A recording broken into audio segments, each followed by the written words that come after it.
আজকে আমরা যেটা পড়ব সেটা হচ্ছে বাক্য। দশম শ্রেণীর গ্রামারের অন্তর্গত এই যে চ্যাপ্টারটা রয়েছে সেখানে আমরা বাক্য কাকে বলে, বাক্য নির্মাণের কি কি শর্ত থাকা দরকার, বাক্যের কটি অংশ, বাক্যের শ্রেণীবিভাগ, গঠনের দিক থেকে, অর্থের দিক থেকে, এই সমস্ত যাবতীয় বিষয় আজকে আলোচনার অন্তর্গত। তাহলে চলো আমরা স্টার্ট করে দিচ্ছি। প্রথমেই যেটা আসছে সেটা হচ্ছে বাক্য আমরা কাকে বলবো। বলা হচ্ছে দেখো, যথাযথভাবে বিন্যস্ত পদসমষ্টি যখন আমাদের মনের ভাব সম্পূর্ণরূপে প্রকাশ করবে তখনই তাকে আমরা বলবো বাক্য। তাহলে অনেকগুলো পদ থাকবে, সেগুলো এমনভাবে সাজানো থাকবে যেটার পর যেটাকে সাজানো দরকার। এবার তাহলেই আমার মনের ভাব সম্পূর্ণরূপে আমি প্রকাশ করতে পারবো, আর তখনই সেটাকে বলা হবে বাক্য। যেমন আমি যদি এখানে বলি, আমি তোমাকে একটা কথা, আমি তোমাকে একটা কথা, এইটুকু যদি বলি তাহলে কিন্তু এখানে পরপর কিছু পদ বসেছে, যার পরে যেটা বসা সেটাই বসেছে, কিন্তু আমার মনের ভাব সম্পূর্ণ হচ্ছে না, কারণ আমি কথাটা কমপ্লিট করছি না। তাহলে এটাকে আমরা সঠিক বাক্য বলতে পারি না। এবার যদি আমি বলি যে আমি তোমাকে একটা কথা বলবো,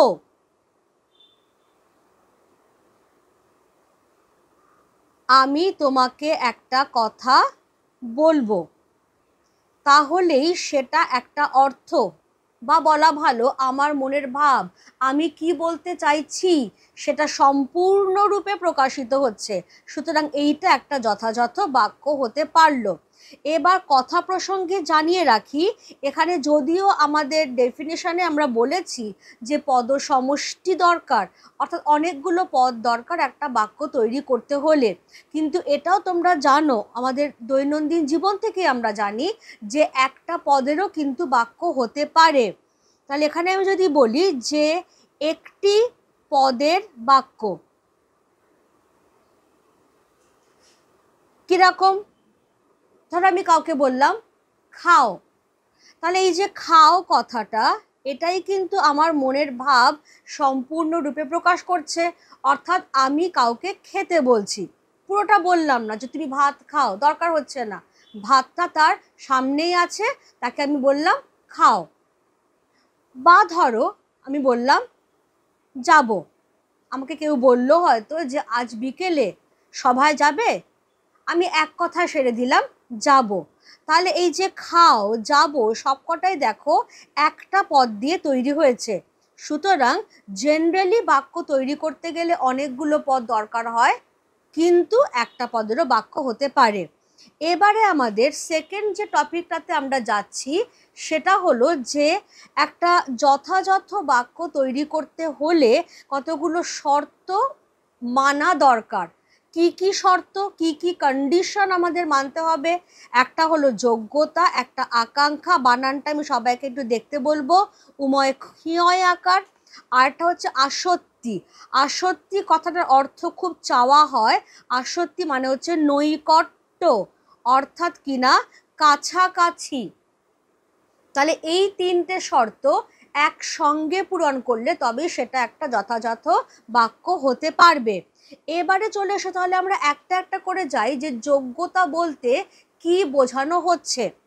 বাক্যের পদসমষ্টির মধ্যে অর্থগত যে সম্পর্ক তা বোঝবার পথে কোনো বাধা না থাকলে তাকে বাক্যের যোগ্যতা বলে।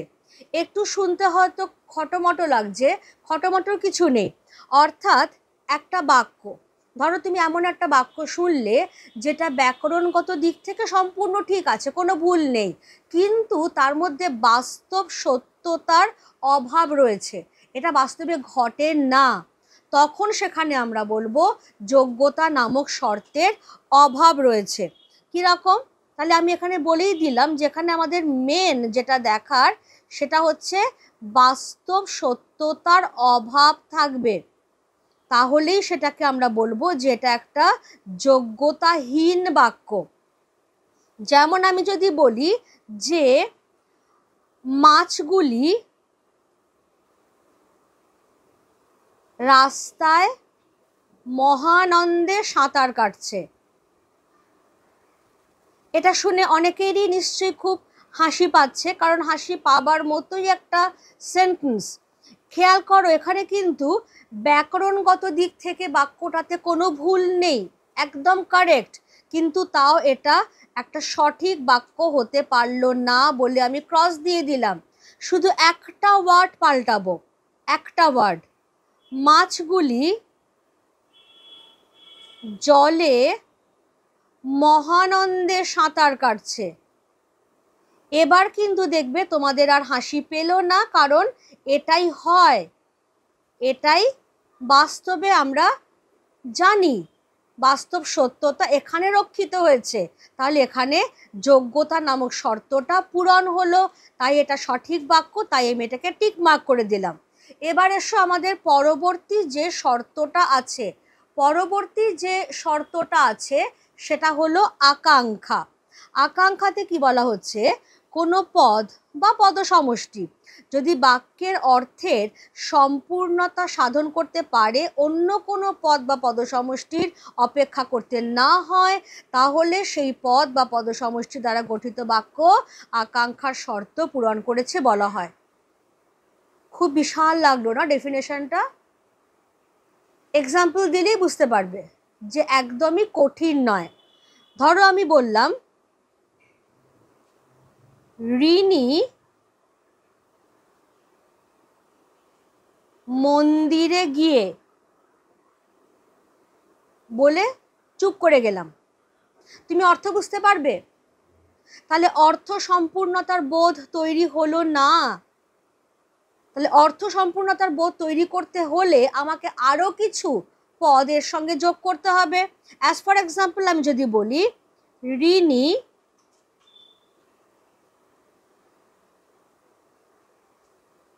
মন্দিরে গিয়ে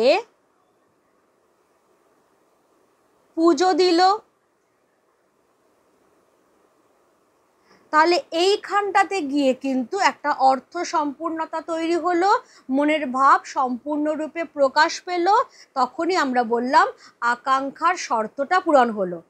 অর্থাৎ যে পদসমষ্টি দিয়ে আমার আরও কিছু জানবার ইচ্ছে পূরণ হচ্ছে না, সেইখানে আকাঙ্ক্ষা শর্তের অভাব। আর যেখানে পদসমষ্টি দিয়ে আমার মনের জানবার ইচ্ছেটা পূরণ হচ্ছে, সেখানে আকাঙ্ক্ষা নামক শর্তটা পূরণ করতে পারলো। তাহলে এইখানে এটা বাক্য হয়নি আকাঙ্ক্ষার অভাব, এখানে এটা বাক্য হয়েছে কারণ আকাঙ্ক্ষা নামক শর্তটা পূরণ হয়েছে। রাইট? তাহলে এবার আমাদের 3 নম্বর যে শর্তটা সেইটা বাকি রয়েছে, সেটা হলো আসক্তি।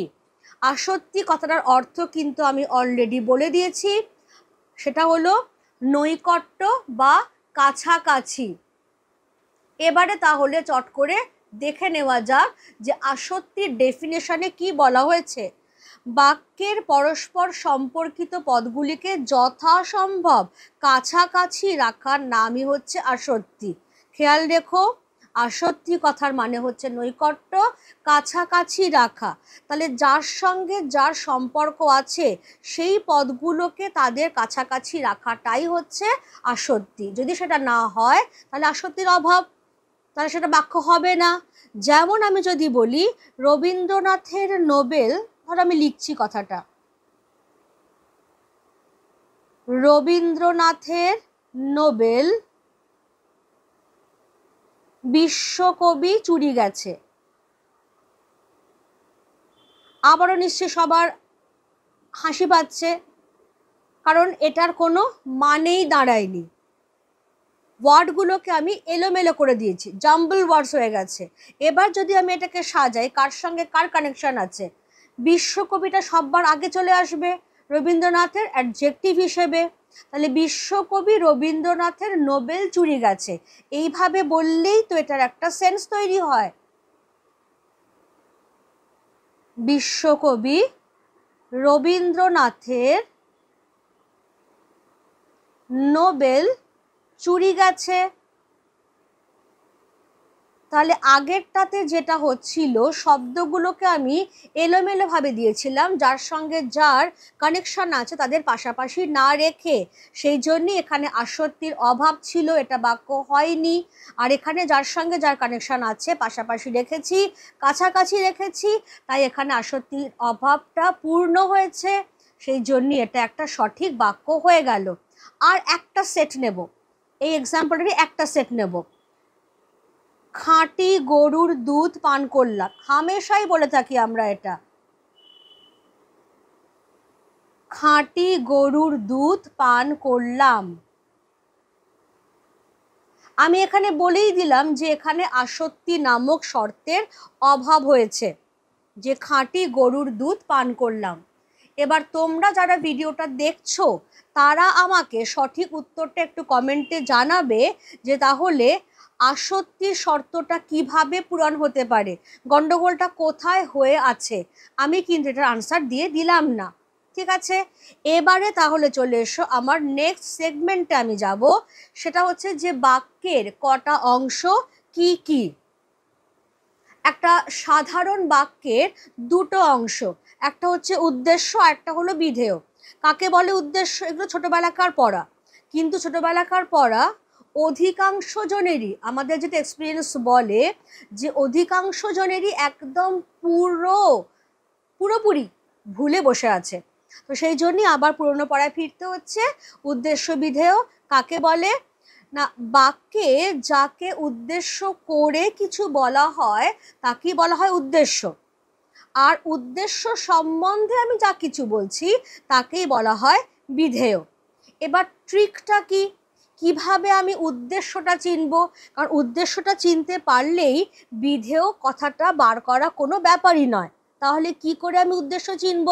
সেটা হচ্ছে বাক্যের সমাপিকা ক্রিয়াকে কে বা কি দিয়ে প্রশ্ন করলে যে উত্তরটা আমি পাবো সেটাই হচ্ছে উদ্দেশ্য। এবারে কথাটা হলো কোনটার জন্য কোনটা, অর্থাৎ কে কখন আমরা করব, কিটাই বা কখন আমরা করব। সেটা হচ্ছে কে প্রাণীবাচক কর্তা চিনতে,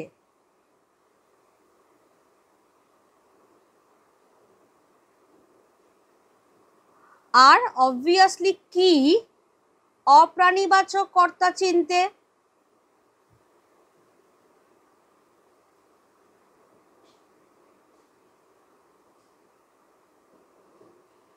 যদি আমি এখানে বলি, ধরো আমি এখানে বললাম রাম খুব ভালো ছেলে,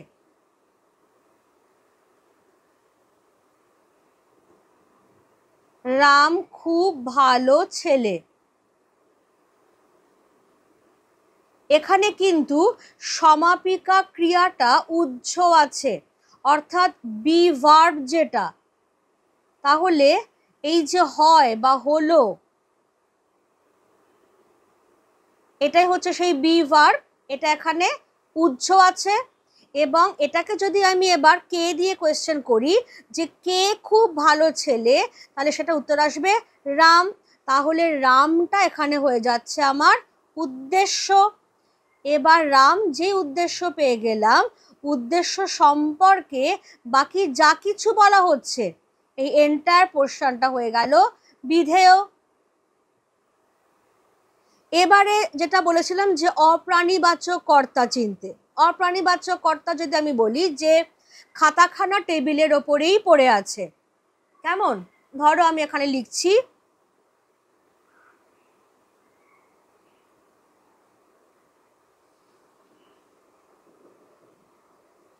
খাতাখানা টেবিলের উপরেই পড়ে আছে। তাহলে এই যে পড়ে আছে, এই যে সমাপিকা ক্রিয়াটা আমরা পেয়েছি পড়ে আছে, কি পড়ে আছে? খেয়াল করবে যেখানে তোমার প্রাণীবাচক কর্তা নেই সেখানেই কিন্তু আমরা কিটা অ্যাপ্লাই করতে পারবো। অনেক সময় হতেই পারে প্রাণীবাচক কর্তা আছে, উহ্য অবস্থায় আছে, তখন কিন্তু আমরা কিটা কোনো মতেই অ্যাপ্লাই করতে পারবো না, আমাদের আনসার ভুল হয়ে যাবে। তাহলে এখানে যেহেতু আমরা কোনো প্রাণীবাচক কর্তা পাইনি, সেই জন্যেই আমরা এবার কিটাকে প্রয়োগ করছি। কি টেবিলের উপরে পড়ে আছে না খাতাখানা, তাহলে খাতাখানা হয়ে যাচ্ছে উদ্দেশ্য।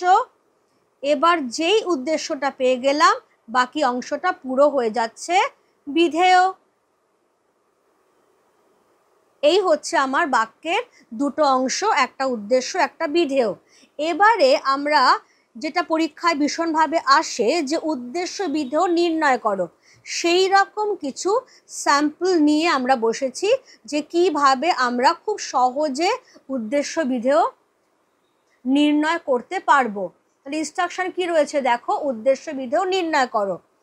প্রথমেই আমরা একটা দাগ কেটে নিলাম, কলাম সেট করা যাকে বলে।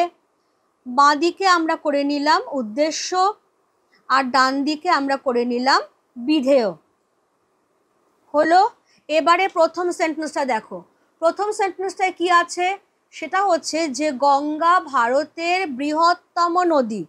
কেমন, তাহলে এখানেও কিন্তু এই যে হয় বা হলো এই বি ভার্বটা উজ্জ রয়েছে, যেটা আমি এখানে টুক করে বসিয়ে দিলাম। কেমন, তাহলে কে ভারতের বৃহত্তম নদী? গঙ্গা। তাহলে 1 নম্বর সেন্টেন্সে উদ্দেশ্য যেই আমরা পেয়ে গেলাম গঙ্গা, বাকিটা এই যে ভারতের বৃহত্তম নদী এইটা হয়ে যাচ্ছে বিধেয়।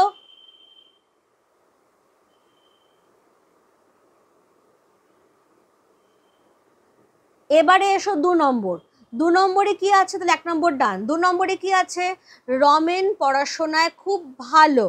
তাহলে এখানেও সেই হয় বা বি ভার্ব। কে পড়াশোনায় খুব ভালো? রমেন। তাহলে রমেন হয়ে যাচ্ছে আমাদের উদ্দেশ্য। তার সম্পর্কে কি বলা হচ্ছে, পড়াশোনায় খুব ভালো।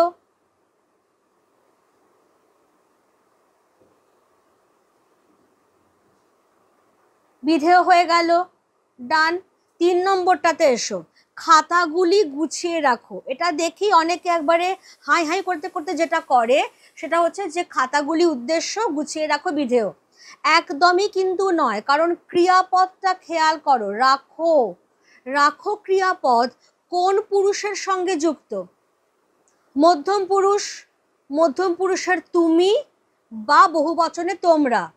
তাহলে এটা কিন্তু এখানে উজ্জ আছে। তাহলে যেটা আমি একটু আগেই বলছিলাম যে বাক্যে কিন্তু উদ্দেশ্য অনেক সময় উজ্জও থাকতে পারে, সাইলেন্ট থাকতে পারে, সেটা আমাদের খুঁজে নিতে হবে। তাহলে এই বাক্যটাতে উদ্দেশ্য আমাদের উজ্জ রয়েছে।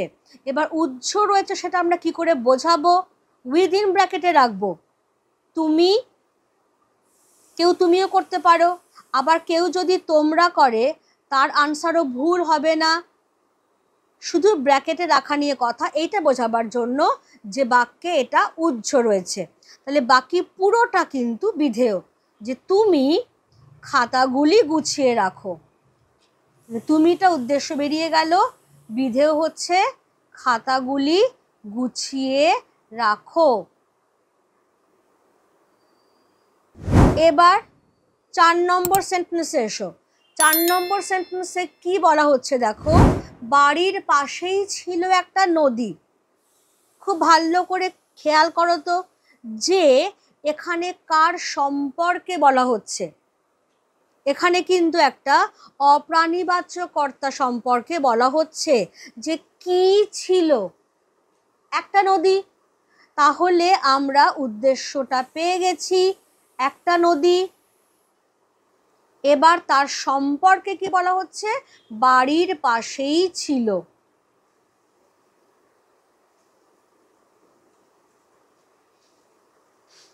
তাহলে 4 নম্বরটাও ডান।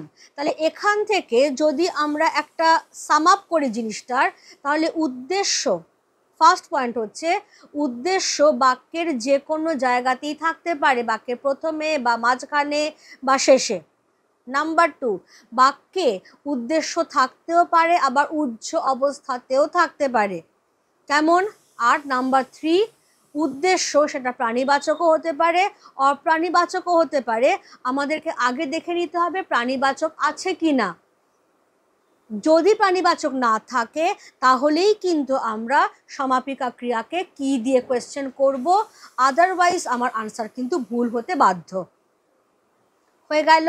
এবারে তাহলে আমি আমার নেক্সট সেগমেন্টে যাব, যেটা আর কিছুই নয়, উদ্দেশ্যের প্রসারক। উদ্দেশ্যের প্রসারক জিনিসটা কি? প্রসারক মানে যে পদগুলো উদ্দেশ্য অংশটাকে বাড়াচ্ছে, প্রসারিত করছে। ডেফিনেশনটা দেখলেই ক্লিয়ার হবে সবার।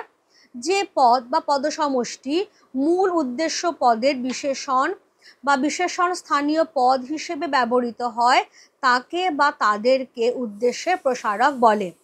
তাহলে কোনো একটা পদ দিয়েও আমি মূল উদ্দেশ্য পদটাকে বাড়াতে পারি, আবার একাধিক পদ দিয়েও আমি মূল উদ্দেশ্য পদটাকে বাড়াতে পারি, কারণ সেই একটা পদ বা একাধিক পদ তারা সবাই সেই মূল উদ্দেশ্য পদের অ্যাডজেক্টিভ বা অ্যাডজেক্টিভ টাইপ বিশেষণ বা বিশেষণ ধরনের পদ হিসেবে প্রযুক্ত হচ্ছে। প্রথমে খুব সাধারণ একটা এক্সাম্পল নিচ্ছি, খুব সাধারণ একটা এক্সাম্পল। কীরকম? ধরো আমি নিলাম রামচন্দ্র বনে গেলেন।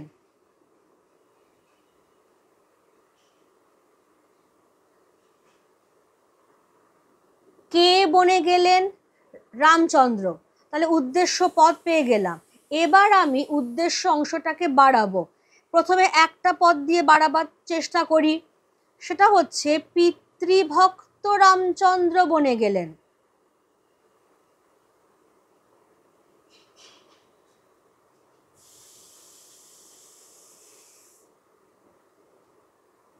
কেমন? তাহলে এখানেও কিন্তু তুমি যদি উদ্দেশ্য বিধেয় ভাগ করতে চাও, তাহলে রামচন্দ্র উদ্দেশ্য, বনে গেলেন বিধেয়। এখানেও যদি আমি বলি যে কে বনে গেলেন?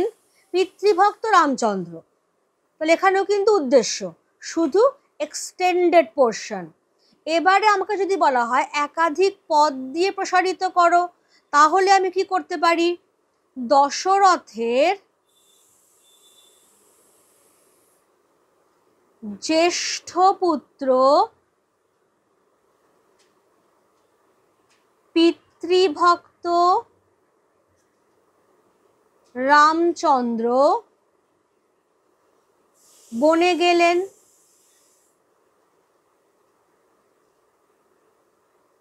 তাহলে আগে আমরা ব্রডার ডিভিশনটা করে নিই। ব্রডার ডিভিশনটা হচ্ছে, এইখানে যদি আমি দাগটা কাটি, এই অংশটাকে আমি বলবো উদ্দেশ্য, আর এই অংশটা হয়ে যাচ্ছে বিধেয়, রাইট? এবার যদি আমি এই সেকেন্ড সেন্টেন্সটাকে নিই, কে বনে গেলেন, তাহলে দাগটা আমার এখানে পড়বে। এই অংশটা হয়ে যাচ্ছে উদ্দেশ্য, পিতৃভক্ত রামচন্দ্র, আর এই অংশটা বিধেয় হিসেবেই থেকে যাচ্ছে, বনে গেলেন। এবার যদি আমি এই সেন্টেন্সটা নিই যে কে বনে গেলেন, দশরথের জ্যেষ্ঠ পুত্র পিতৃভক্ত রামচন্দ্র বনে গেলেন, তাহলে কে বলতে কিন্তু এতখানি চলে আসছে। তাহলে এই পুরো অংশটা হয়ে যাচ্ছে আমার উদ্দেশ্য, আর এই অংশটা হয়ে থাকছে বিধেয়। কেমন? এবার মূল উদ্দেশ্য পদ কোনটা? খেয়াল করো, এটা আমার মূল উদ্দেশ্য পদ ছিল, তাহলে এই টিকমার্কটা আমি এখানেও বসালাম, এই টিকমার্কটা আমি এখানেও বসালাম। বাদ বাকি যে পোর্শন থাকছে, দ্যাট মিনস এই যে পিতৃভক্ত, এইটা, বা এই যে দশরথের জ্যেষ্ঠ পুত্র পিতৃভক্ত, এইটা, এই দুটো অংশই কিন্তু হয়ে যাচ্ছে উদ্দেশ্যের প্রসারক।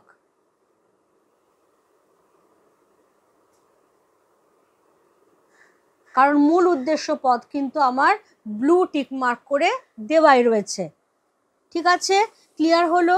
আচ্ছা, আরেকটা কথা বলে রাখি যে এই প্রসঙ্গেই আরও যে কিছু ছোট ছোট পয়েন্ট দেওয়ার, যে কোন কোন পদ উদ্দেশ্যে প্রসারক হিসেবে আসতে পারে, আরও কীভাবে উদ্দেশ্যকে আমরা প্রসারিত করতে পারি, সেই সংক্রান্ত ছোট ছোট ভিডিও আমার খুব শিগগিরই আসতে চলেছে। So stay tuned. এবারে আমরা নেক্সট আমাদের মেন আর একটা টপিকে চলে যাব। উদ্দেশ্যের যেরকম প্রসারক হতে পারে, তেমনি বিধেয়েরও প্রসারক হতে পারে।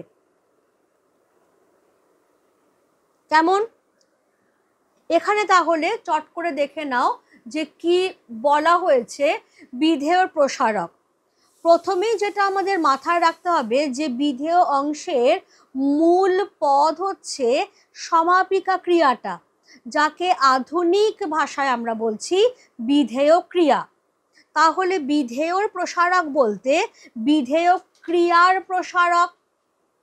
যে পদ বা পদসমষ্টি বিধেয় ক্রিয়ার বিশেষণ, বিশেষণ স্থানীয় পদ কিংবা কর্ম, করণ, নিমিত্ত, অপাদান, অধিকরণ সম্বন্ধে তার সঙ্গে সম্পর্কিত সেই পদ বা পদসমষ্টিকে আমরা বলবো বিধেয়ের প্রসারক। তাহলে মূল কথাটা হচ্ছে যে বিধেয় ক্রিয়াটাকে আমাকে ধরতে হবে।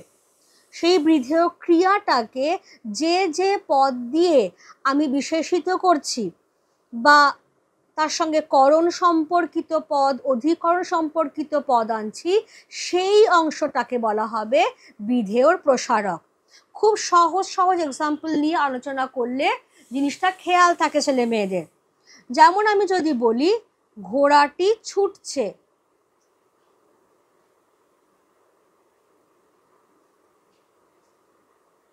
তাহলে কে ছুটছে? ঘোড়াটি। তাহলে ঘোড়াটি হয়ে গেল উদ্দেশ্য আর ছুটছে হয়ে যাচ্ছে বিধেয়। এবারে আমি বিধেয়টাকে বাড়াবো।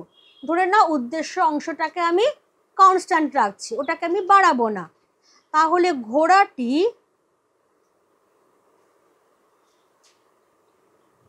জোরে ছুটছে।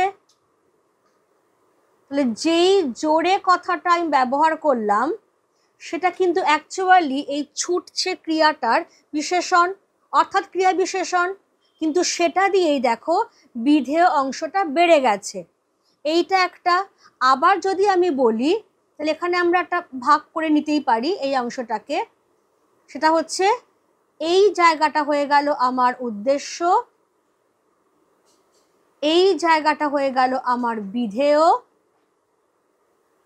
আর এই যে অংশটা, এই অংশটাকে আমরা বলছি বিধেয় ক্রিয়ার প্রসারক, রাইট?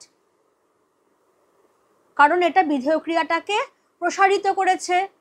এবার ধরো যদি আমি বলি আরেকটা এক্সাম্পল যদি আমি নিই, সেটা কিরকম? সেটা ধরো আমি বললাম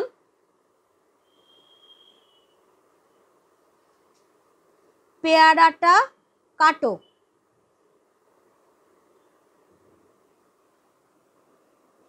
কেমন?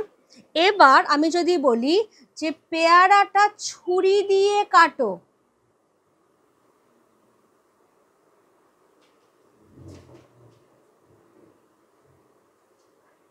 এখানে খেয়াল করো পেয়ারা কিন্তু উদ্দেশ্য নয়, কারণ কাটো রয়েছে মানে তুমি। তাহলে এই যে পেয়ারা, এটা অলরেডি বিধেয়র পোর্শনে আছে, কিন্তু আমরা বিধেয় ক্রিয়াটাকে প্রসারিত করছি কিভাবে? এই যে ছুরি দিয়ে, অর্থাৎ একটা করণ কারকের পদ নিয়ে এলাম। তাহলে কখনো আমরা বিধেয় ক্রিয়ার বিশেষণ আনতে পারি, কখনো বিধেয় ক্রিয়ার সঙ্গে করণ সম্পর্কে, অধিকরণ সম্পর্কে এরকম কিছু পদ এনেও আমরা বিধেয় ক্রিয়াকে প্রসারিত করতে পারি। যেটা আমি বললাম যে এইগুলো যেহেতু আমার main focus, main sub topics, আমি সেইগুলো দিয়েই এই ভিডিওটা বানিয়েছি। এর ওপর এবার যে আরও ডিটেলিং সম্ভব সেগুলোর জন্য একটু অপেক্ষা করবে। আমি ছোট্ট ছোট্ট ভিডিও দেব যাতে তোমাদের জিনিসগুলোর কাছে আরও প্রচুর এক্সাম্পলস চলে আসে। এবারে নেক্সট আমরা যেটা আসছি সেটা হচ্ছে বিধেয় ক্রিয়ার পরিপূরক। বিধেয় ক্রিয়ার পরিপূরক কি? যে পদ বা পদসমষ্টির অভাবে বিধেয় ক্রিয়ার অর্থ সম্পূর্ণ হয় না, কিছু জানবার আকাঙ্ক্ষা থেকে যায়, তাকে বা তাদেরকেই বলে বিধেয় ক্রিয়ার পরিপূরক। তার মানে হচ্ছে এগুলো যে আবার সব সেন্টেন্সে হবে এমনটা কিন্তু নয়, কিন্তু এমন সেন্টেন্স যদি থাকে যে যেখানে একটা পার্টিকুলার পদ নেই বলে সেটার মানেটা সম্পূর্ণ হলো না, তখন আমরা ওই পার্টিকুলার পদ বা পদ সমষ্টিকে বলবো বিধেয় ক্রিয়ার পরিপূরক। যেমন আমি যদি বলি রামচন্দ্র গেলেন, এটা বললেই একটা সূক্ষ্ম জিজ্ঞাসা মনের মধ্যে জাগবেই যে রামচন্দ্র গেলেন মানে কোথায় গেলেন? এই যে কোথায় গেলেন এই জানবার আকাঙ্ক্ষাটা থেকে যাচ্ছে, সেটার জন্যেই আমাকে এবার পরিপূরক পদ আনতে হচ্ছে যে রামচন্দ্র বনবাসে গেলেন।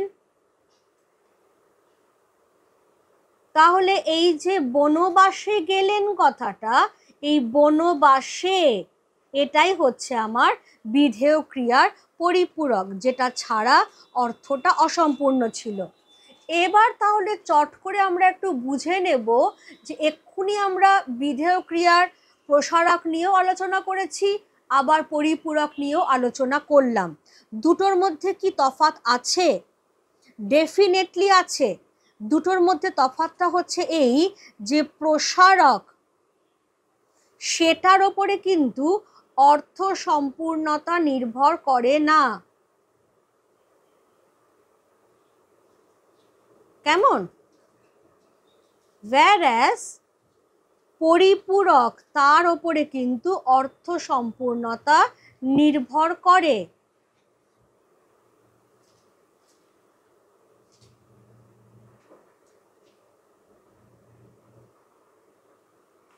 প্রসারক দেওয়া বা না দেওয়া সেটা কিন্তু আমার ইচ্ছের ওপরে, তার জন্য কিন্তু বাক্যের অর্থ কোথাও অসম্পূর্ণ থাকছে না। কিন্তু যেখানে দরকার যে বাক্যে, সেখানে পরিপূরকটা না দিলে আবার অর্থটা সম্পূর্ণই হবে না। এটাই হচ্ছে দুটোর মধ্যে বেসিক ডিফারেন্স। যেমন আমি আগের সেন্টেন্সটাই নেব, কারণ একই ধরনের সেন্টেন্স নিয়ে তোমাদের পক্ষে বুঝতেও সুবিধে। যেমন আমি যদি বলি যে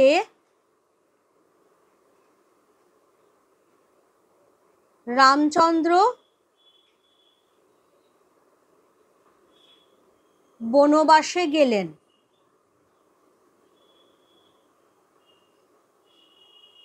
এবার আরেকটা আমি লিখছি রামচন্দ্র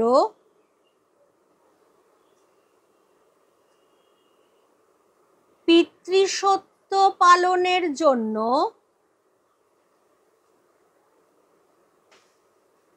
বনবাসে গেলেন। এবার খুব ভালো করে দেখো দুটো সেন্টেন্সের মধ্যে বনবাসে কথাটা কিন্তু আমার দরকার হচ্ছেই, যে রামচন্দ্র গেলেন তো কোথায় গেলেন, এটা ছাড়া কিন্তু সেন্টেন্স দুটো ইনকমপ্লিট। আর এই যে অংশটা পিতৃসত্য পালনের জন্য, এটা আমার এক্সট্রা ইনফরমেশন, এটা আমার জানলেও চলে, আবার আমি যদি নাও জানতে পারি তাতেও কোনো ক্ষতি হয় না, কারণ এটার ওপর অর্থ সম্পূর্ণতাটা নির্ভর করে নেই। মেন কথাটা হচ্ছে রামচন্দ্র বনবাসে গেছেন। তাহলে এইটাকে আমরা বলছি বিধেয় ক্রিয়ার প্রসারক, আর এইটাকে আমরা বলছি বিধেয় ক্রিয়ার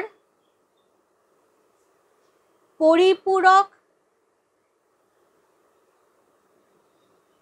এটাই হচ্ছে এদের মধ্যে মূল তফাৎ। আশা করি এ পর্যন্ত সবার কাছে আমি ক্লিয়ার করতে পেরেছি। যাদের যাদের ডাউট থাকবে ডেফিনেটলি তারা কিন্তু আমাকে কমেন্ট বক্সে একটু জানিও, তাহলে আমারও বুঝতে সুবিধে হবে যে তোমরা সবাই বুঝতে পারছো কিনা। এবারে যেটা আমরা দেখব, উদ্দেশ্য বিধেয় নিয়েই আমরা কথা বলছি, কিন্তু এবার আরেকটু অ্যাডভান্স লেভেলে। অ্যাডভান্স লেভেলটা কি? সেটা হচ্ছে যে এই যে আমাদের চেনা পরিচিত উদ্দেশ্য, সেই উদ্দেশ্যটার আধুনিক ভাষা বিজ্ঞানে কি নাম? তার নাম হচ্ছে বিশেষ্য খণ্ড বা কর্তা খণ্ড। কেন না, উদ্দেশ্য অংশের প্রধান পদ সবসময় হয় একটা বিশেষ্য বা বিশেষ্য স্থানীয় সর্বনাম।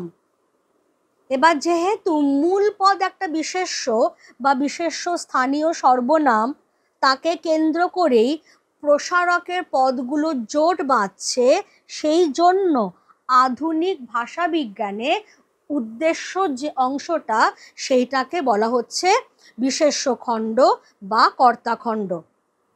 কেমন? এবারে ঠিক সিমিলার ওয়েতে বিধেয় কথাটার আধুনিক ভাষা বিজ্ঞানে কি নাম?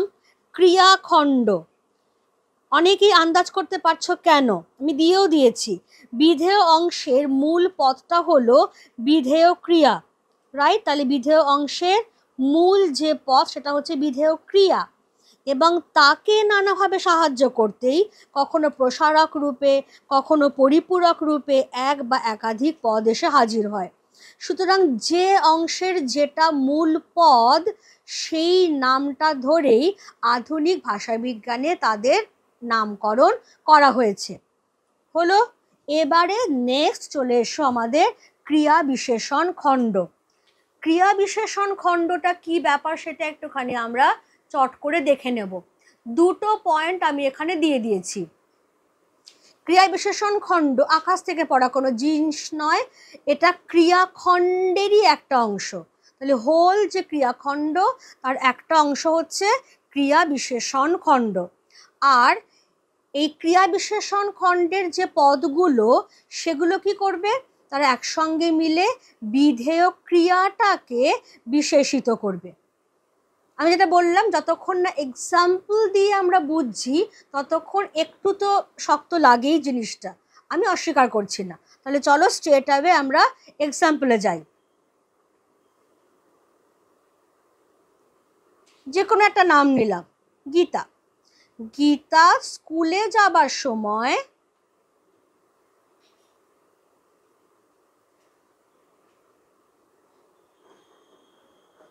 রাস্তায়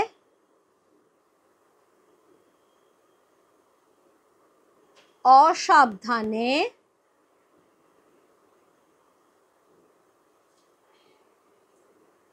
তার কলমটি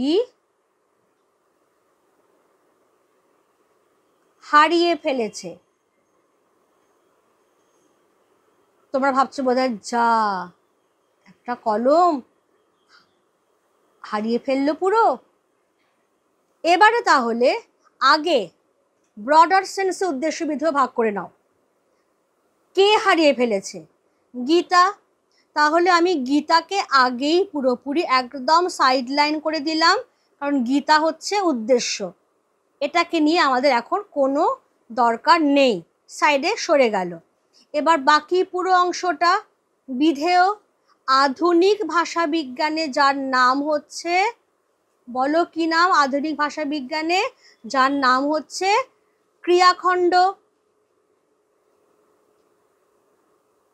আমি তোমাদের সুবিধের জন্য পুরনো নামটাও দিয়ে দিচ্ছি, বিধেয়, রাইট? এবারে তাহলে দেখো এই অংশটার মধ্যেই এমন কিছু কিছু পদ আছে যেগুলো কোথায় হারিয়ে ফেলেছে, কখন হারিয়ে ফেলেছে, কিভাবে হারালো, এই কোয়েশ্চেনগুলোর আনসার দেবে।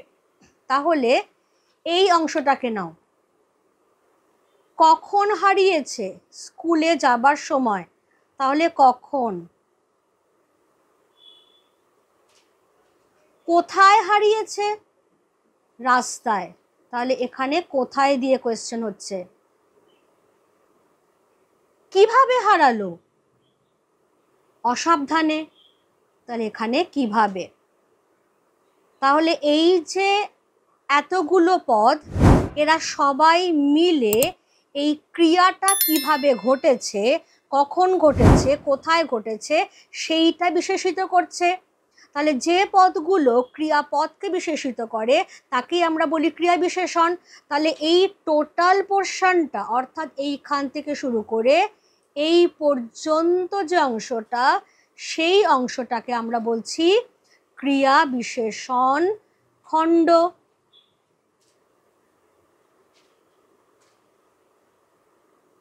তাহলে এইটা খুব ভালো করে দেখলেই বুঝতে পারবে এন্টায়ার পোর্শনটা ক্রিয়াখণ্ড, তার মধ্যে একটা ছোট পোর্শন হচ্ছে ক্রিয়া বিশেষণ খণ্ড, যেটা ক্রিয়াপদটাকে বিশেষিত করছে। এটাই, অ্যাজ সিম্পল অ্যাজ দ্যাট। কেমন? এবারে তাহলে নেক্সট আমরা কি পড়ব? নেক্সট আমরা পড়ব যেটা, সেটা হলো বাক্যের শ্রেণীবিভাগ। ভীষণ ভীষণ ইম্পর্টেন্ট, কারণ বাক্যের শ্রেণীবিভাগ আমরা দুদিক থেকে করতে পারবো। একটা হচ্ছে তার গঠনের দিক থেকে, স্ট্রাকচার, আরেকটা হচ্ছে তার অর্থের দিক থেকে। প্রথমটা যেটা আসছে বাক্যের শ্রেণীবিভাগ তার গঠনের দিক থেকে।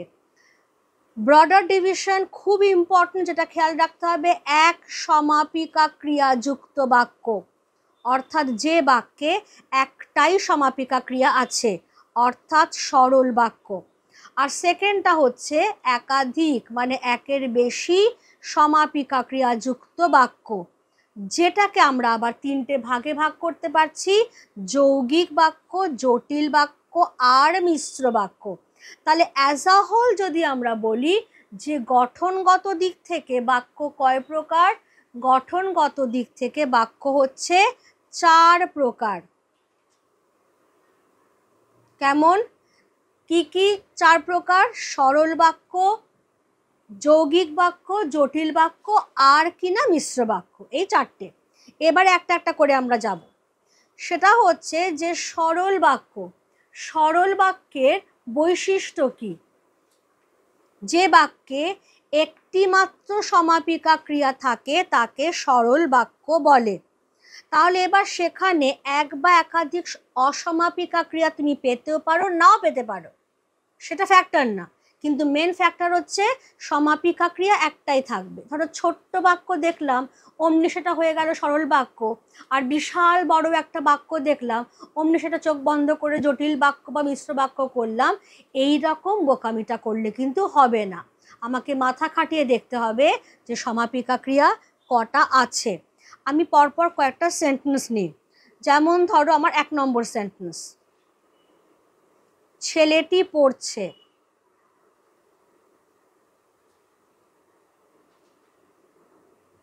2 নম্বর সেন্টেন্স, হরিশ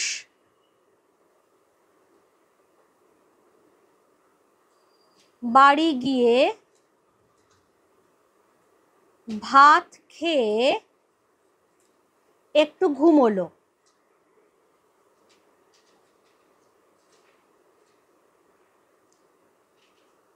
3 নম্বর সেন্টেন্স দেখো, মেয়েটি বড় শান্ত।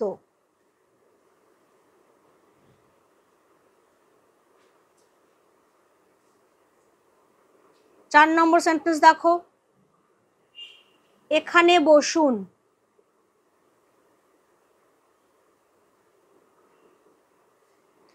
আবার 5 নম্বর সেন্টেন্স দেখো, চাকরটি রাঁধে।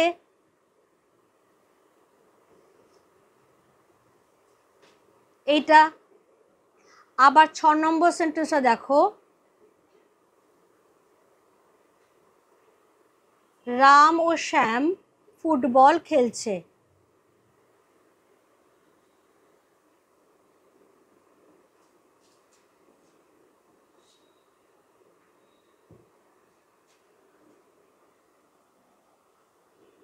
একটা একটা করে দেখবো তাহলে। প্রথম সেন্টেন্সটা যেটা আছে সেটা হচ্ছে যে ছেলেটি পড়ছে। দেখো এখানে সমাপিকা ক্রিয়া একটা, সার্কেল করলাম, তাহলে এটা সরল বাক্য, টিক মার্ক। হরিশ বাড়ি গিয়ে ভাত খেয়ে একটু ঘুমোলো, তাহলে সমাপিকা ক্রিয়া, বাক্যটা অনেকটা বড় কিন্তু সমাপিকা ক্রিয়া এখানে একটাই, সেটা হচ্ছে এই ঘুমোলোটা। তাহলে আমাদের ক্রাইটেরিয়া ফুলফিল করছে। আর এই যে তোমার গিয়ে আর খেয়ে অসমাপিকা ক্রিয়া, আমি বললাম এই বাক্যে কিন্তু অসমাপিকা ক্রিয়া নেই, এখানে আছে, তাহলে সেটা হার্ডলি ম্যাটার্স, আমাকে দেখতে হবে সমাপিকা ক্রিয়া কটা, একটা, তাহলে এটাও সরল বাক্য। মেয়েটি বড় শান্ত, এখানে তাহলে ওই হয়, এই যে এখানটা যদি আমি দাগ দিয়ে দিই, দিয়ে এই যে হয় বি ভার্ব, এটা উচ্চ আছে, তাহলে একটাই সমাপিকা ক্রিয়া, তাহলে এটাও সরল বাক্য। এখানে বসুন, আপনাকে উদ্দেশ্য করে বলা হচ্ছে, আপনি এখানে বসুন, কর্তা উচ্চ থাকতেই পারে, সেটার সঙ্গে কিন্তু সরল বাক্য হওয়া না হওয়া কোনো সম্পর্ক নেই। আপনি, এটা উচ্চ আছে, কিন্তু সমাপিকা ক্রিয়া একটা, তাই জন্য এটাও সরল বাক্য। চাকরটি রাঁধে, সমাপিকা ক্রিয়া একটা, এটাও সরল বাক্য। এবারে এটা দেখো তো, রাম ও শ্যাম ফুটবল খেলছে। আমি কি এমন বললাম যে রাম ফুটবল খেলছে এবং শ্যাম দেখছে? সেটা তো বললাম না। তাহলে এইটাতে অনেকের ভুল হয়ে যায়। এখানে ও মানেই কিন্তু, যারা পরবর্তীকালে আরো আমরা দেখবো যে যৌগিক বাক্যেতে ও ইত্যাদি থাকে, এইখানে ও মানেই এটা কিন্তু যৌগিক বাক্য হলো না। আগে থেকেই বলে দিলাম। কেন বলে দিলাম? কারণ এখানে দুজনে মিলে একটাই কাজ করছে, ফলে আমার সমাপিকা ক্রিয়া কিন্তু একটাই হচ্ছে, তাই জন্য এটাও সরল বাক্য। ক্লিয়ার? আমি যেটা আবারও বলছি যে এগুলোর ওপরে আরও কিছু ডিটেইলিং, আরও টুকটাক কিছু কথাবার্তা ডেফিনেটলি আমার ছোট ছোট ভিডিও এর পরে আসবে, সেগুলোতে পেয়ে যাবে তোমরা। নেক্সট তাহলে আমরা চলে যাব কিসে? যৌগিক বাক্যে। আমাদের যে ট্রিটা ছিল সেখানে সরল বাক্যের পরেই ছিল যৌগিক বাক্য। সেই যৌগিক বাক্যটা তাহলে আমরা এবার যাচ্ছি। যৌগিক বাক্যের বৈশিষ্ট্য কি? একাধিক স্বাধীন খণ্ডবাক্য বা সরল বাক্য থাকে। এবার এই খণ্ডবাক্য বিষয়টা কি? খণ্ডবাক্য বিষয়টা আমরা একটু দেখে নেব। সেটা হচ্ছে যে একটি বৃহৎ বাক্যের অন্তর্গত ক্ষুদ্র বাক্যকে বলা হবে খণ্ডবাক্য। তাহলে একটা বড় বাক্য রয়েছে, তার মধ্যে অনেক টুকরো টুকরো যে বাক্য, সেগুলোকে বলা হবে খণ্ডবাক্য। তাহলে যতগুলো খণ্ডবাক্য ততগুলো সমাপিকা ক্রিয়া। তাহলে এই যে এখানে আমি বললাম একাধিক স্বাধীন খণ্ডবাক্য, তার মানেই যৌগিক বাক্যে সবসময় যেটা হবে একাধিক সমাপিকা ক্রিয়া।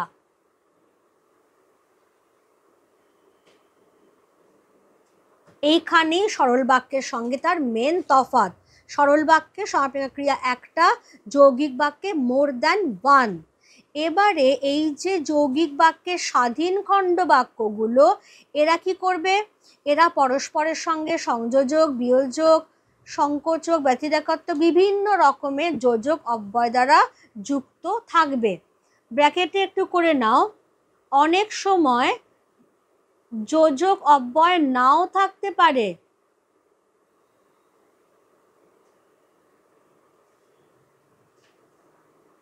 অনেক সময় কিন্তু যোজক অব্যয় নাও থাকতে পারে। আমাদের শুধু দেখে নিতে হবে যে এটাই যৌগিক বাক্য কিনা। কেমন? কিরকম? ধরো আমি এক্সাম্পল দিলেই জিনিসটা ক্লিয়ার হবে তোমাদের কাছে। ধরো আমি 1 নম্বর সেন্টেন্স বললাম, আকাশে মেঘ নেই অথচ বৃষ্টি হচ্ছে।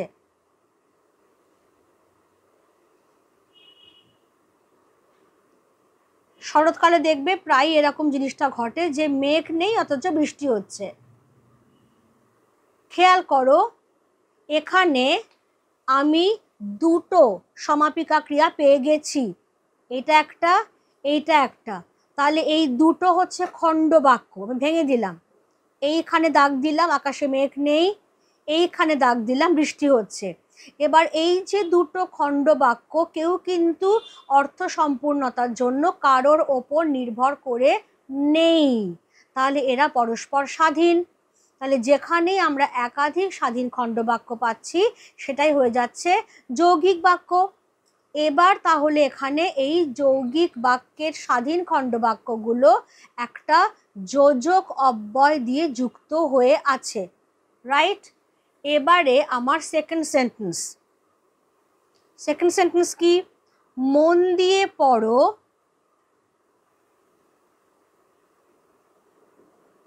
পরীক্ষায় ভালো ফল করবে।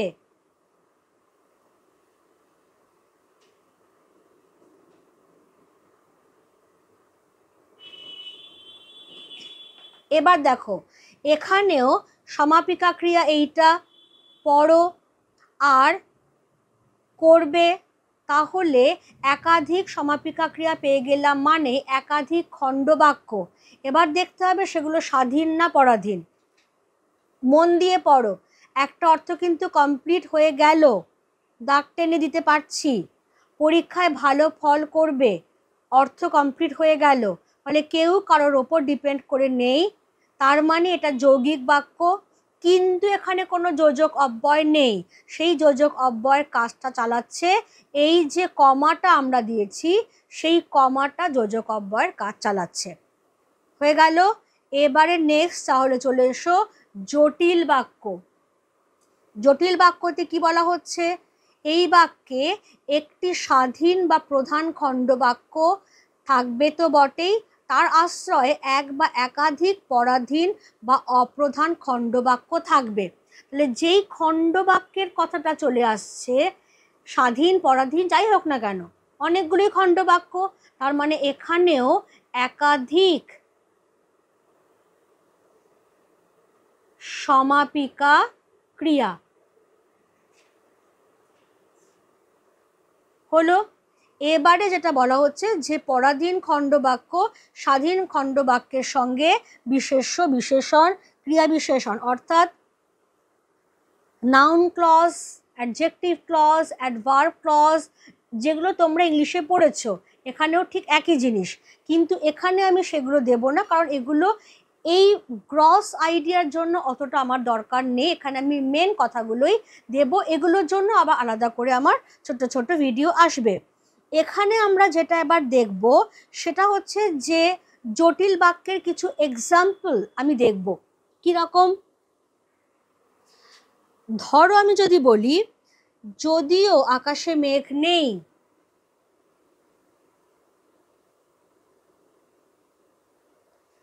যদিও আকাশে মেঘ নেই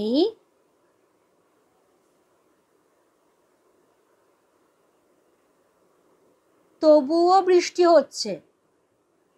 আচ্ছা, এইখানে একটা কথা বলে রাখি যে কোনটা স্বাধীন আর কোনটা পরাধীন সেটা বুঝবে কি করে, একটু কনফিউশন হয়তো হতে পারে। খেয়াল করবে যে দুটো খণ্ড বাক্যের মধ্যে আপেক্ষিকভাবে জোরটা কার বেশি, অর্থাৎ কার ওপর বাক্যের মূল অর্থটা দাঁড়িয়ে রয়েছে। যেমন এখানে আকাশে মেঘ থাকলো কি থাকলো না সেটা এখানে বড় কথা নয়, বড় কথা হচ্ছে বৃষ্টি হচ্ছে কিনা। তাহলে এই অংশটা হয়ে যাচ্ছে আমার স্বাধীন খণ্ডবাক্য, তাহলে এইটাকে আমি বলতেই পারি স্বাধীন খণ্ডবাক্য। এবার যেই স্বাধীন খণ্ডবাক্য পেয়ে গেলাম তার আশ্রয়ে এই যে অংশটা, এইটা তাহলে হয়ে যাচ্ছে পরাধীন খণ্ডবাক্য।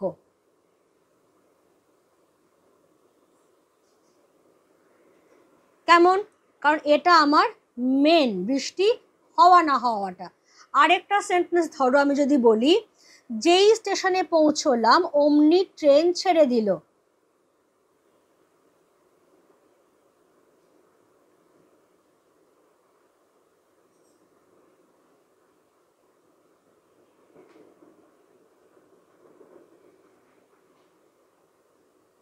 যেই স্টেশনে পৌঁছলাম অমনি ট্রেন ছেড়ে দিল।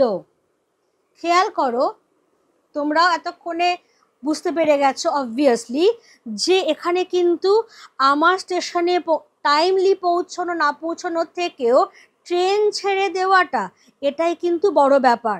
তাহলে অমনি ট্রেন ছেড়ে দিল, এই অংশটা, এই পোর্শনটা হয়ে যাচ্ছে স্বাধীন খণ্ডবাক্য, আর এই পোর্শনটা হয়ে যাচ্ছে পরাধীন খণ্ডবাক্য। কেমন?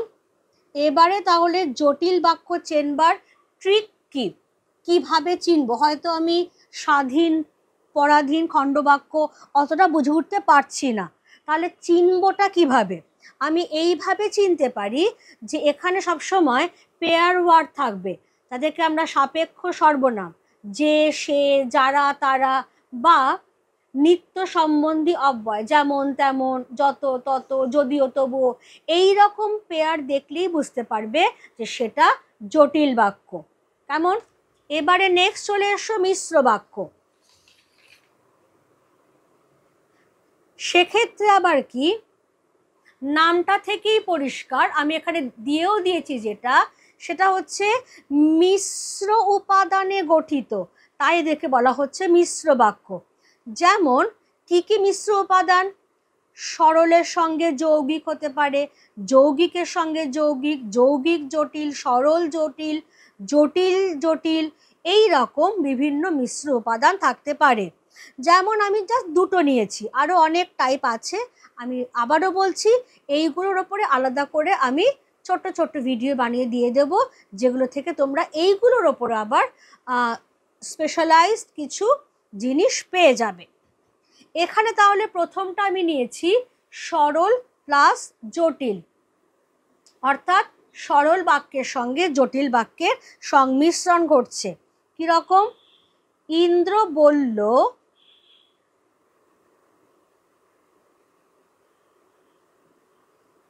যদি তুই যাস তবে আমিও যাব। খেয়াল করো, এক্ষুনি আমি যে ট্রিকটা শেখালাম সেই অনুযায়ী কিন্তু এখানে যদি তবে চলে এসেছে, তাহলে এইটা হয়ে যাচ্ছে জটিল বাক্য। আর ইন্দ্র বলল, ব্যাস এটুকু, সমাপিকা ক্রিয়া একটা, তাহলে এইটা হয়ে যাচ্ছে সরল বাক্য। তাহলে আমাদের সরল জটিল দিয়ে একটা মিশ্র বাক্য আমরা তৈরি করে নিলাম। এবারে হচ্ছে যৌগিক যৌগিক, একটা যৌগিকের সঙ্গে আরেকটা যৌগিক। কিরকম? তুমি বললে, খুব ভালো করে দেখো বাক্যটা, তুমি বললে আর আমি শুনলাম।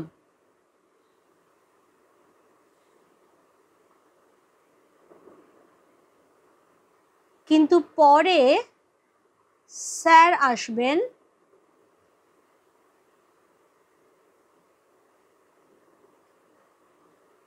এবং তিনি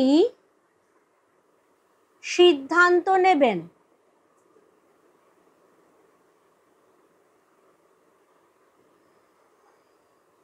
ব্যাপারটা দেখো এবার, সেটা হচ্ছে তুমি বললে আর আমি শুনলাম, এই যে দুটো স্বাধীন, এটা একটা স্বাধীন, এইটা একটা স্বাধীন, যোগ করেছে এই যোজক অব্যয়টা, তার মানে এই গোটাটা, এই পুরোটা হয়ে যাচ্ছে একটা যৌগিক বাক্য। আবার দেখো, পরে স্যার আসবেন, তিনি সিদ্ধান্ত নেবেন, এই দুটো স্বাধীন, এদেরকে যোগ করেছে এবং এই অব্যয়টা, তাহলে এটাও একটা যৌগিক বাক্য। এই দুটো যৌগিকে যৌগিকে মিলে তৈরি হয়েছে একটা মিশ্র বাক্য। তাহলে এই রকম আরো বিভিন্ন রকমের টাইপস কিন্তু হতে পারে, যেখানে বুঝতেই পারছো যে একাধিক সমাপিকা ক্রিয়া তো থাকবেই থাকবে। ফলে সেটা আমি এখানে পয়েন্ট হিসেবে করে দিচ্ছি, সেটা হলো একাধিক সমাপিকা ক্রিয়া। কারণ যেহেতু এমন এমন বাক্য যুক্ত হচ্ছে যেগুলোর মধ্যে সমাপিকা ক্রিয়া থাকছেই থাকছে। হয়ে গেল এই তাহলে আমাদের গঠনগত দিক থেকে বাক্যের শ্রেণীবিভাগ। এবার তাহলে আমরা কিসে যাব? অবভিয়াসলি অর্থের দিক থেকে বাক্যের শ্রেণীবিভাগে যাব।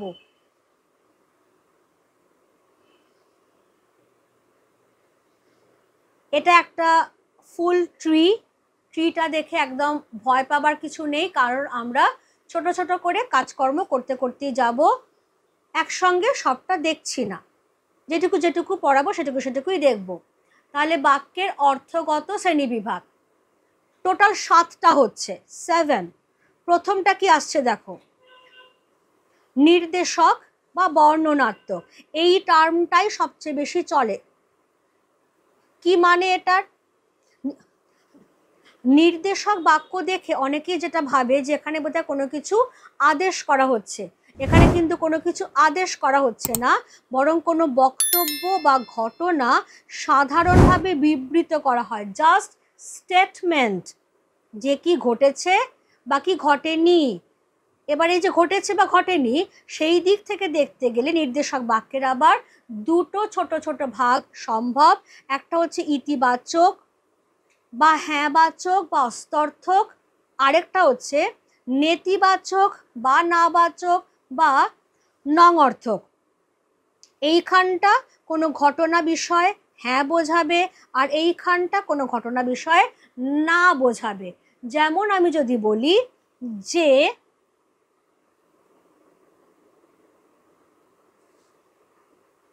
রমেশ ভালো সাঁতার কাটে,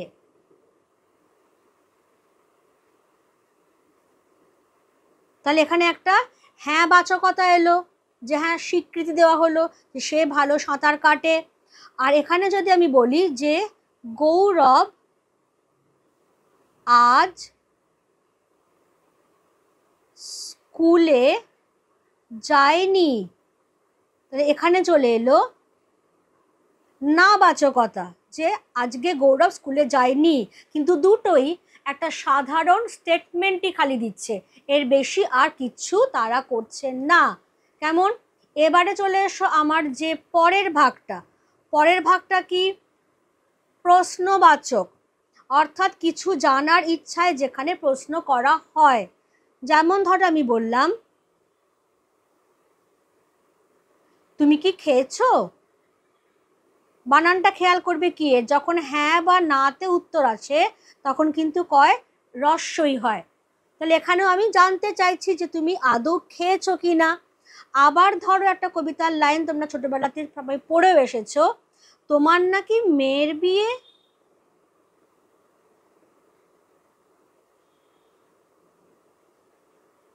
এর ফার্স্ট লাইনটা আমাকে একটু কমেন্টে জানিও তো, যদিও এটা পড়ার মধ্যে নয় তবুও একটু জানতে ইচ্ছে করছে।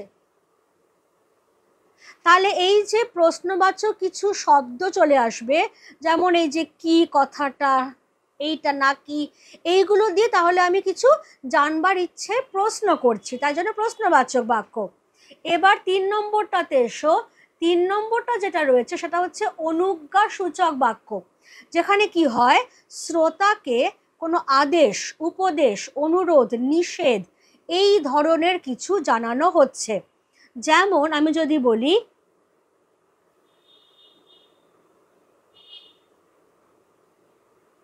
জানলাটা বন্ধ করে দাও,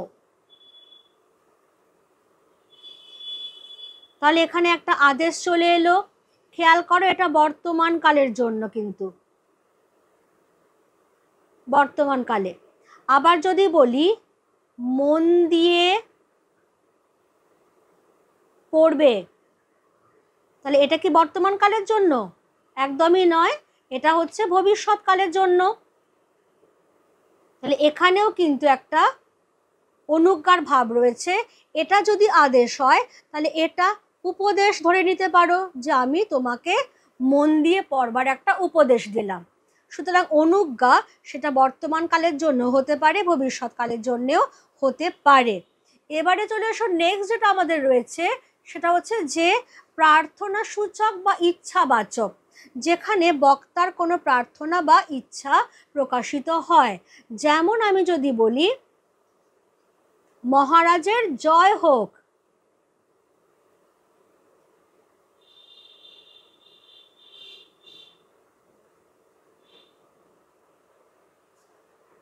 তাহলে আমি এখানে মহারাজের জয় প্রার্থনা করছি, কামনা করছি। কেমন? এবারে নেক্সট এসো সন্দেহবাচক বা সংশয়সূচক, যেখানে কোনো একটা বক্তব্য বা কোনো একটা বিষয় সম্পর্কে একটা দ্বিধা বা সন্দেহ বা সংশয় ইত্যাদি আছে। যেমন যদি বলি যে ওই বুঝি বাঁশি বাজে,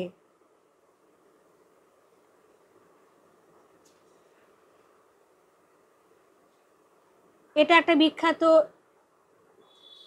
রবীন্দ্রসঙ্গীত। ফলে এই যে বুঝি কথাটা দিয়ে এই সন্দেহের ভাবটা কিন্তু ধরা পড়লো, যেটা কি সত্যি বাঁশির আওয়াজ নাকি অন্য কিছু। আবার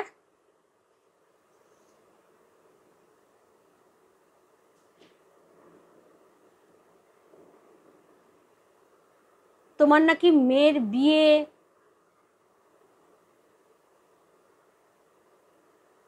এইটা শুনেই এক্ষুনি আমাকে অনেকেই বলবে যে আপনি তো এইটা এইমাত্র প্রশ্নসূচকে দিলেন, এই মাত্র প্রশ্নসূচক, এই যে এখানটাতে যেটা আমি দিয়েছি যে তোমার নাকি মেয়ের বিয়ে, এখানে পরিষ্কার প্রশ্ন করা হচ্ছে। এবার এই একই নাকি কথাটা দিয়েই আমি এখানে যখন আনছি তখন কিন্তু সেটা সংশয়, মানে আমি শুনেছি কারোর একটা মুখ থেকে, এবার সরাসরি আমি তোমাকেই জিজ্ঞাসা করছি যে হ্যাঁ শুনলাম তোমার নাকি মেয়ের বিয়ে।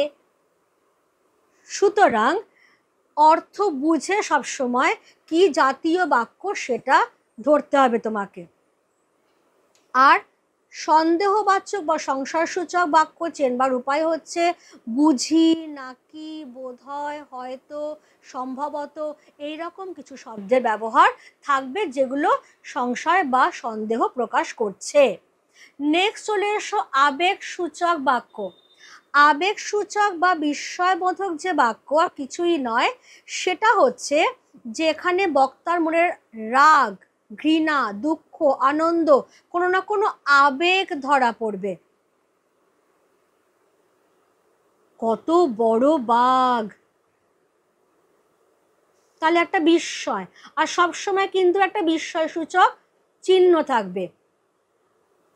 আহা কি আনন্দ আকাশে বাতাসে, গানই আছে একটা, আমাকে একটু জানিও কমেন্টে কোন সিনেমার গান।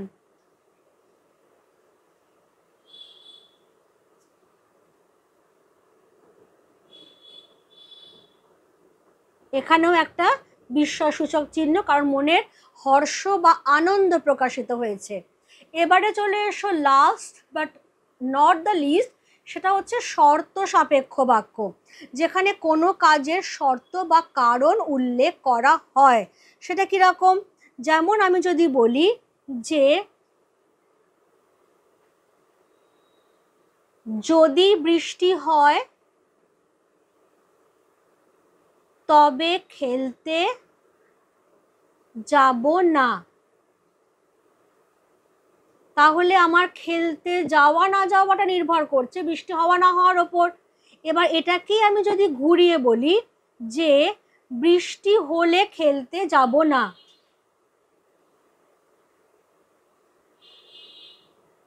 অর্থটা একই থাকলো, শুধু চেহারা গঠনটা পাল্টে গেছে। কারণ এখানে দেখো পেয়ার চলে এসেছে, যদি তবে, তার মানে এটা জটিল হতে বাধ্য। আর এখানে সমাপিকা ক্রিয়া একটা, তার মানে এটা সরল হতে বাধ্য। তাহলে শর্ত সাপেক্ষ বাক্য গঠনের দিক থেকে দু প্রকার, কোয়েশ্চেনে আসে এটা। শর্ত সাপেক্ষ বাক্য গঠনের দিক থেকে দু প্রকার, একটা হচ্ছে সরল, আরেকটা হচ্ছে জটিল। এই তাহলে আমাদের টোটাল 7টা শ্রেণী বিভাগ বাক্যের অর্থগত দিক থেকে। নেক্সট আমরা যেটা চলে যাব আমাদের লাস্ট সেগমেন্ট, সেটা হচ্ছে যে বাক্যের রূপান্তর অর্থাৎ বাক্যান্তরীকরণ। দেখে নাও, বাক্য রূপান্তর বা বাক্যান্তরীকরণ জিনিসটা কি? যেখানে এক শ্রেণীর বাক্যকে অপর শ্রেণীর বাক্যে আমরা রূপান্তর করি, কনভার্ট করি, সরল থেকে যৌগিক, যৌগিক থেকে সরল, অর্থাৎ গঠনগত দিক থেকেও যেমন হবে তেমনি আবার অনুজ্ঞা থেকে নির্দেশক, নির্দেশক থেকে আবেগ, অর্থের দিক থেকেও হবে। কিন্তু হ্যাঁ, এটা যেরকম একটা টাইপ যে এক শ্রেণীর বাক্যকে আমি অপর শ্রেণীর বাক্যে রূপান্তর করব, খেয়াল রাখতে হবে যে এই রূপান্তর করতে গিয়ে বাক্যের অর্থ বা ভাষারীতির যেন কোনো পরিবর্তন না হয়। বাক্যের অর্থ সেম থাকবে এবং ভাষারীতি অর্থাৎ সাধু থাকলে সাধু, চলিত থাকলে চলিত, সেই রকমটাই রাখতে হবে। তাহলে এসো আমরা কয়েকটা জাস্ট এক্সাম্পল দেখে নিই। আমি যেটা বললাম এটার উপরেও আমি ছোট্ট করে একটা ভিডিও দিয়ে দেবো যে আরও কত রকম কনভার্সন সম্ভব, বিশেষ করে টেস্ট পেপার থেকে তুলে তুলে। এবারে তাহলে আমরা স্টার্ট করছি আমাদের ফার্স্ট এক্সাম্পলটা দিয়ে, যেখানে বলা হচ্ছে সরল থেকে যৌগিক বাক্য। যদি আমি বলি সরল বাক্যে ছেলেটি দরিদ্র হলেও সৎ,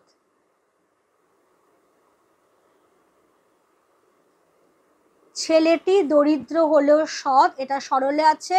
এবার এখান থেকেই আমি যৌগিকে করছি, ছেলেটি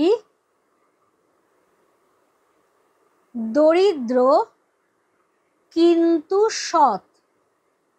কিভাবে করলাম? অনেকেরই প্রশ্ন আসতে পারে যে হ্যাঁ ম্যাম আপনি তো যেহেতু জানেন আপনি তো অমনি করে দিলেন, আমরা কিভাবে করব? খুব সিম্পল। এখানে কি ছিল? এখানে ছিল সমাপিকা ক্রিয়া একটা, ছেলেটি দরিদ্র হলেও হয় সৎ, এই যে বি ভার্ব হয়, এটা এখানে উজ্জ আছে। এবার আমি এখানে কি করে দিয়েছি? আমি এখানে ওইটাকে স্প্লিট করেছি, ছেলেটি হয় দরিদ্র, আর এই জায়গায় এই যে শুধু সৎ, এটাকেই যদি তুমি কাটো, মানে ভেঙে নাও, তাহলে ছেলেটি হয় দরিদ্র, ছেলেটি হয় সৎ। বোঝা গেল? এবার এই দুটোকেই আমি কানেক্ট করছি কিন্তু বলে এই যোজক অব্যয়টা দিয়ে। তাহলে দুটো জায়গাতেই কিন্তু আমার এই বি ভার্বটা আছে এবং এমন দুটো স্বাধীন খণ্ডবাক্য আমি নিয়েছি যারা অর্থ সম্পূর্ণতার জন্য কেউ কারোর ওপর নির্ভর করে নেই। এবার তাহলে ভাইসি ভার্সা, অর্থাৎ যৌগিক থেকে সরল। যৌগিক থেকে সরল আমি কি করতে পারি, সেটা হচ্ছে আকাশে মেঘ নেই, যেটা আমি দিয়েছিলাম বোধহয় এক্সাম্পল একটু আগে।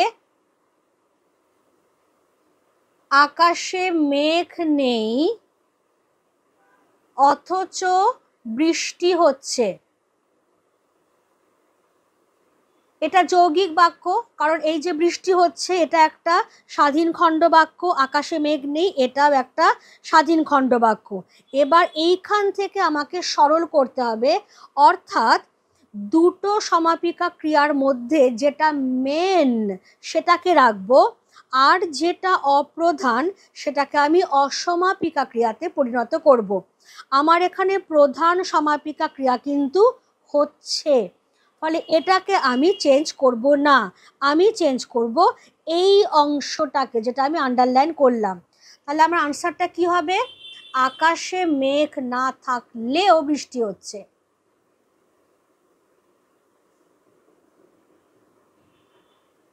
আকাশে মেঘ না থাকলেও বৃষ্টি হচ্ছে। দেখো এখানে সমাপিকা ক্রিয়া একটাই চলে এসেছে, ফলে এটা সরল বাক্য হতে বাধ্য। এবারে দেখো নেক্সট রয়েছে জটিল থেকে সরল। জটিল থেকে সরল কিরকম, ধরো আমি দিলাম একটা সেন্টেন্স, যে গাড়ি চলছে তাতে উঠতে যেও না। এটা ট্রিক খাটিয়ে আমি বলতেই পারি জটিল, কারণ এই যে আর তাতে পেয়ার চলে এসেছে, জটিল। এবার এটাকে আমি সরল করব। সরল করব মানে মেন সমাপিকা ক্রিয়া এই যে উঠতে যেও না এইটাকে রাখবো, আর যেটা অপ্রধান অর্থাৎ এই জায়গাটাকে আমি চেঞ্জ করব। তাহলে কিরকম করলাম, যে গাড়ি চলছে এটাকেই যদি আমি একটা কৃদন্ত পদ করি, তাহলে চলন্ত গাড়িতে, কারণ যে গাড়ি চলছে মানেই চলন্ত গাড়ি, চলন্ত গাড়িতে উঠতে যেও না। দেখো সমাপিকা ক্রিয়া একটাই চলে এসেছে, হলো। এবারে ভাইসি ভার্সা, অর্থাৎ সরল থেকে জটিল। সরল থেকে জটিল কিরকম হবে দেখো, ধরো আমি এখানে দিলাম স্টেশনে পৌঁছানো মাত্র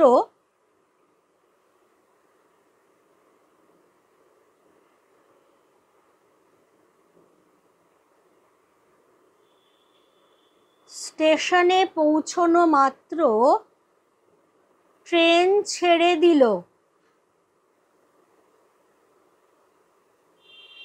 কেমন, এখানে সমাপিকা ক্রিয়া একটা, তাহলে সরল বাক্য। জটিল কি করে করব, স্প্লিট করব।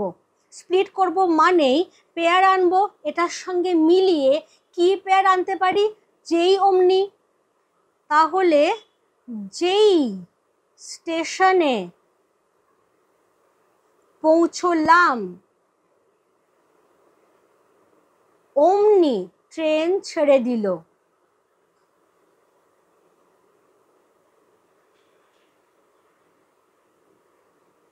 এখানে কিন্তু পৌঁছেছিলাম করলে হবে না, কারণ আমার মেন ক্রিয়াটা যে কালে আছে, যে প্রকারে আছে, আমাকে সেই রকম ভাবেই আরেকটা সমাপিকা ক্রিয়া তৈরি করতে হবে। হয়ে গেল, এইরকম কয়েকটা আমি গঠনের দিক থেকে দেখিয়ে দিলাম স্যাম্পল হিসেবে। এবারে আমি অর্থের দিকে যাচ্ছি। অর্থের দিকে প্রথমটায় কি আছে, আবেগসূচক বাক্য থেকে নির্দেশক বাক্য। ধরো আমি বললাম কি ঠান্ডা পড়েছে, এই যে কি এ কয় দীর্ঘিটা এটাই আবেগ বোঝাচ্ছে, আবেগসূচক চিহ্ন দিয়ে দিলাম। এবার সেখান থেকে আমি একটা ফ্ল্যাট স্টেটমেন্ট আনবো, একদম সাধারণ বর্ণনা, বিবৃতি, খুব ঠান্ডা পড়েছে। মানে তুমি যতটাই আবেগের সঙ্গে আমাকে বললে কি ঠান্ডা পড়েছে, ততটাই নির্লিপ্তভাবে আমি বললাম খুব ঠান্ডা পড়েছে। এইটাই হচ্ছে তোমার আবেগ সূচক আর নির্দেশকের মধ্যে তফাৎ, যেটা ফ্ল্যাট স্টেটমেন্ট চলে এলো। এবার উল্টোটা, অর্থাৎ কিনা নির্দেশক থেকে আবেগ সূচক। ধরো আমি বললাম ছেলেটির বড় দুঃখ।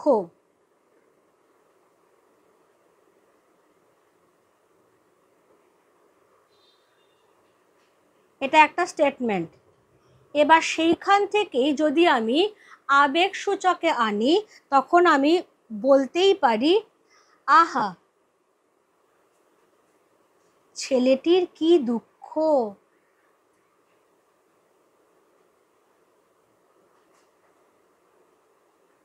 তাহলে এইখানে আমার মনের যে সমবেদনার ভাবটা, যে আবেগটা, সেইটা ফুটে উঠলো। এবারে চলে এসো আমার আরও কয়েকটা স্যাম্পল এক্সাম্পলে। আশা করি বোঝাতে পারছি আমি। তাও যদি কারো কোনো ডাউট থাকে ডেফিনেটলি আমাকে কমেন্টে জানাবে। আর আরও কিছু বাক্য রূপান্তর নিয়ে আমি তো আবারও আসবো, এটা তো বলেই দিয়েছি। এখানে 7 নম্বরে কি আছে, ইতিবাচক থেকে নেতিবাচক। 8-এ রয়েছে ঠিক উল্টোটা, সেটা হচ্ছে নেতিবাচক থেকে ইতিবাচক। প্রথমটা আমরা একবার দেখে নিই, সেটা হচ্ছে যে জমিদারের আশা পূর্ণ হয়েছে। ধরো এরকম একটা সেন্টেন্স নিলাম, জমিদারের আশা পূর্ণ হয়েছে। এবার ইউজুয়ালি যেটা হয়, ইতিবাচক থেকে নেতিবাচক বা নেতি থেকে ইতিতে করতে গেলে আমরা বিপরীত শব্দের প্রয়োগ করি, করে তার সঙ্গে না ওয়ার্ডটা যোগ করে দিই। তাহলে জমিদারের আশা পূর্ণ হয়েছে মানেই জমিদারের আশা অপূর্ণ থাকেনি।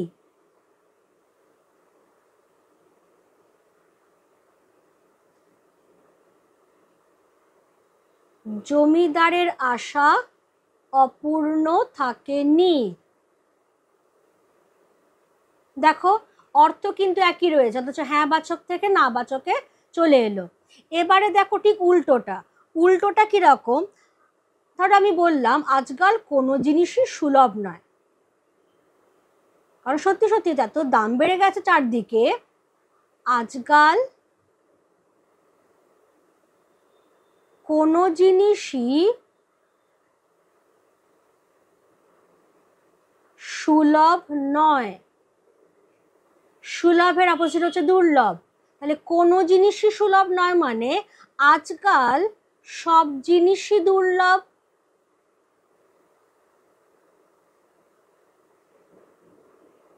সহজে কিছুই পাওয়া যায় না, আজকাল সব জিনিসই দুর্লভ হলো।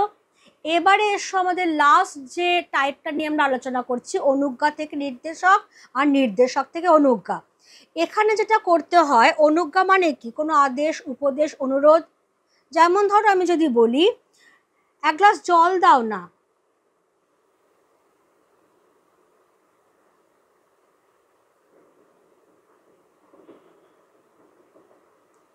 অনুরোধ।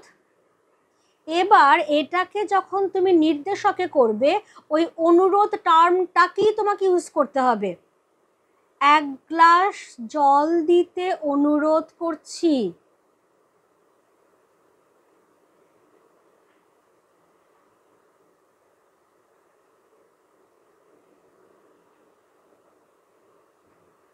তেমন ঠিক যে ভাবটা আসছে সেই ভাবটা, আদেশ থাকলে আদেশ, সেরকম। এবারে দেখো উল্টোটা। উল্টোটাতে কি আছে দেখো, দরিদ্রকে সাহায্য করা কর্তব্য।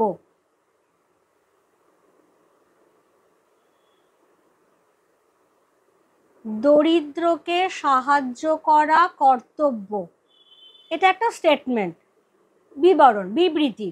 এবার সেটাকে আমি যখন অনুজ্ঞাতে আনছি, তখন আমি কি বলছি, দরিদ্রকে সাহায্য করো।